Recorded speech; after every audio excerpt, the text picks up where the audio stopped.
Hey everyone, how's it going? It is that time of the week again for Friday Reads. This is also going to act as my Vlogmas video for, I think, day 10 of Vlogmas. And Vlogmas has been going well. I have all those videos scheduled to upload, and they have been uploading. And I've been slowly responding to comments as they appear on those, and I appreciate y'all watching those. It's a lot of content for me to sort of throw out there, so the fact that people are still watching and commenting, it makes me very happy. So thank you for watching and commenting and liking or watching without doing any of those things, even if you're a lurker. I appreciate your presence at all times, but I just appreciate that there are people watching my videos even though they're incessant at this particular point. But anyway, it is actually Thursday when I'm recording this because tomorrow I'm going to be busy all day. So I have quite a few books to get through, because, contra what I thought last week, I actually did end up finishing The Lord of the Rings. I got through the whole of The Return of the King in basically a weekend, because it was just such a great read. You know, no one needs me to sell The Lord of the Rings. It has enough acclaim, but it really is a special book, and reading The Return of the King just brought that home to me. So much of The Return of the King is so gripping. There are parts that are less gripping than others, you know, when you're on your third chapter of Frodo and Sam lugging their way through Mordor. It does get a little bit tedious, but the Battle of the Pelennor Fields is just thrilling. That whole sequence of chapters is just incredible. There's some incredible prose in The Return of the King. I think that in The Lord of the Rings, in the book as a whole, Tolkien starts out at the beginning of the Fellowship of the Ring with almost kind of a child's literature kind of style, much more reminiscent of The Hobbit, and then slowly, over the course of the book, it gains in grandeur and beauty, and reaches these heights at certain climaxes. You know, one of the climaxes where there's just a gorgeous bit of prose is at the Fords of Bruinen, when Frodo crosses the Fords of Bruinen, and that is just a beautiful passage there. And of course, the Battle of the Pelennor Fields, the charge of the Rohirrim on the army of Mordor in front of the gates of Minas Tirith, is one of the best passages in the book. It's also a beautiful recording of Tolkien himself doing a recitation of that passage, of the Ride of the Rohirrim. If I remember, I will leave a link to it in this video. But I just think, in terms of the prose style of this book, it's so interesting the way that Tolkien switches between registers, because you have that more children's literature kind of style, then you have the sort of King Jamesian cadences, which aren't quite the same as they are in the Silmarillion, but they are really still powerful. And then there's also other passages that remind me a little bit of the way that, like, Norse sagas are told, in a kind of staccato, cut and dry, kind of, okay, he did this, then he did this, then he said that. And so there are these three registers, and I think the weaving of the three together is really interesting, and it makes those moments of heightened language, I think, all the more powerful. One thing I was thinking about when I was reading the chapter, The Scouring of the Shire, I don't want to spoil that chapter for anyone who hasn't read The Lord of the Rings, but The Scouring of the Shire, that chapter, is a chapter that I have kind of conflicting feelings about. It's a chapter, the events of which were not included in the films, with good reason, because they kind of really kill the pacing at the end there. But the thing is I do like kind of what The Scouring of the Shire is doing. I kind of appreciate the themes of the Scouring of the Shire, the fact that, you know, war doesn't, you don't just go home and the effects of war are gone. It comes home with you. I think that's kind of the theme of the Scouring of the Shire. And I really kind of appreciate that. You know, it kind of speaks to Tolkien's kind of pessimistic view of life and human nature and this, that, and the other thing. But at the same time, because that chapter is, I think, pretty much entirely symbolic, it just isn't that fun to read. It's not that enjoyable, you know? It's just like, okay, I get the point.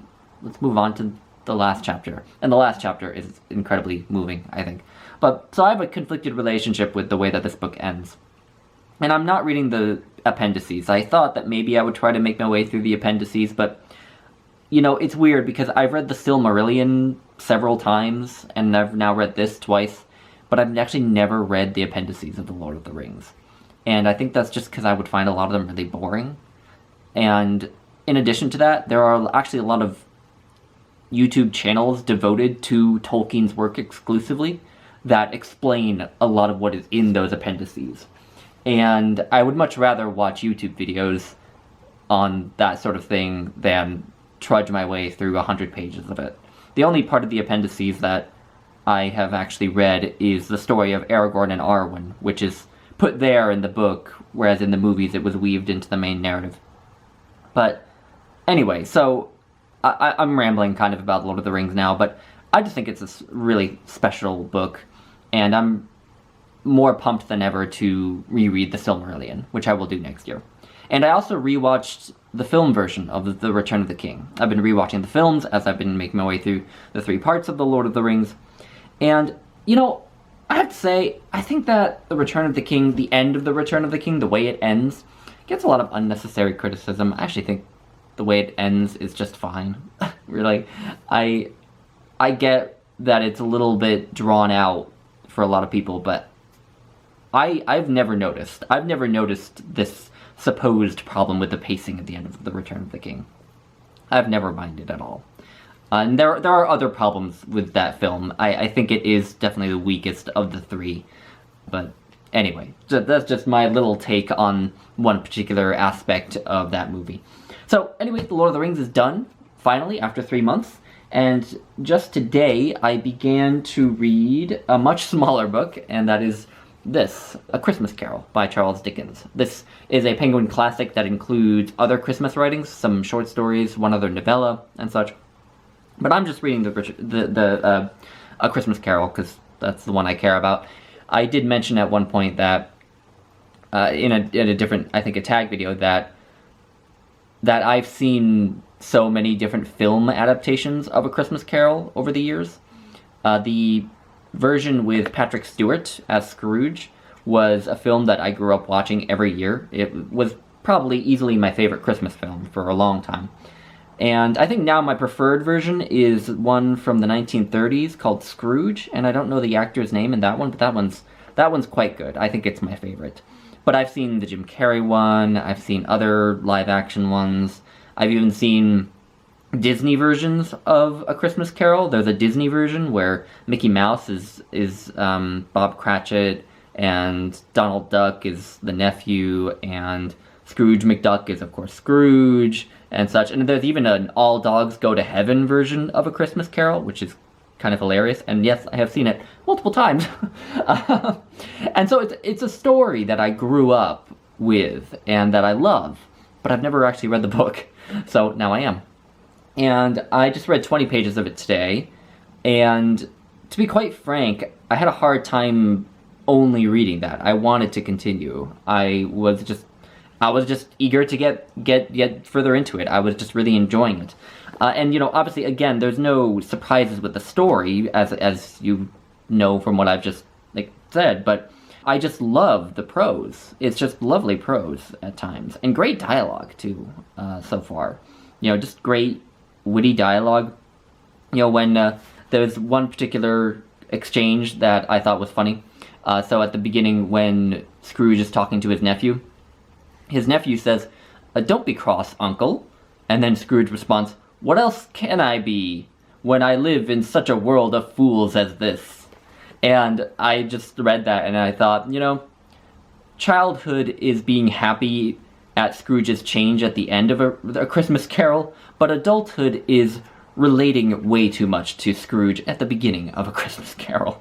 But there's just some wonderful prose, in particular 2 paragraphs near the beginning that I underlined that are some of the best prose I've read this year. So, yeah, I mean, you know, I was expecting to like the story, of course, but I'm also just really impressed with the writing and impressed with how eager I am to move forward. You know, sometimes when you read a book where you've already seen the movie, it can be a little bit dull because you know what's happening, but that's not at all the case here. I think the writing is just carrying me forward. So that's great. I will undoubtedly be able to wrap up this book next Friday. In fact, it'll probably be several days since I finished it by next Friday because it's so short. But anyway, that is awesome. And then finally, I have 3 more loose ends. So of course, the book I always hold up, When the Light of the World Was Subdued, Our Songs Came Through. Still going well, not making much progress, but it's good, and I'm still working on it. So there's that. And then Frederick Douglass, Prophet of Freedom by David Blight. I also don't have anything in particular that I think I feel the need to comment on with this right now. As I said, as I have been saying, this is a buddy read with Peg from the History Shelf, Patrice Jones, and Bill Rudberg, sorry. And we're still having a great time with the buddy read. The book is still fantastic. We just got done with the Civil War years in the book, and the sequence of chapters on the Civil War in this book are so fascinating. So many insights into the politics of emancipation, into the Black experience during the Civil War, into Frederick Douglass's attitude, into Abraham Lincoln's attitude, and other politicians' attitudes. And it's just so interesting. I'm still loving this. So anyway, this is great, but not too much else to say. And then finally, another book that I've been holding up pretty much every week for the past couple of weeks is Thoreau Collected Essays and Poems. This is a buddy read with Sharon Goforth, and this week we are reading an essay called Life Without Principle. Life Without Principle is kind of about the thinking life. Thoreau kind of argues in favor of, the examined life, to use the Socratic, to paraphrase Socrates, as opposed to this life of constant work and constant toil and constantly feeling like we need to work to make money. And Thoreau kind of emphasizes finding something that you really love to do rather than just doing a job only to make money. And he says a lot of other things. It's a very interesting essay. I think it's an essay that's, I think, important just in the sense that it critiques this obsession with labor and money making that we have in America. And Thoreau is kind of arguing against that, and I really appreciate that because I'm also myself frequently railing against it.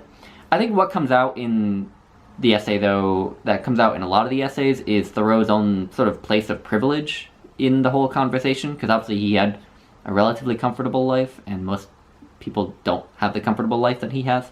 And so I think it's a bit easy for him to say, oh yeah, find something you love to do, don't do something that's just to make money. Some people aren't in his position and just need to put food on the table or make ends meet and so on. And so his position of privilege just sort of come out a little bit in this essay, as in other essays. But I don't think that invalidates the point, his sort of critique of consumerism and overwork and this sort of thing. And so I do appreciate it on those grounds. So that is my reading update. Let me know if you have any thoughts on the books. Let me know what you're reading and what you're doing. And I will leave it at that. You all have a good weekend, and you'll be seeing my Vlogmas videos over the weekend too. So I will see you all soon. Bye.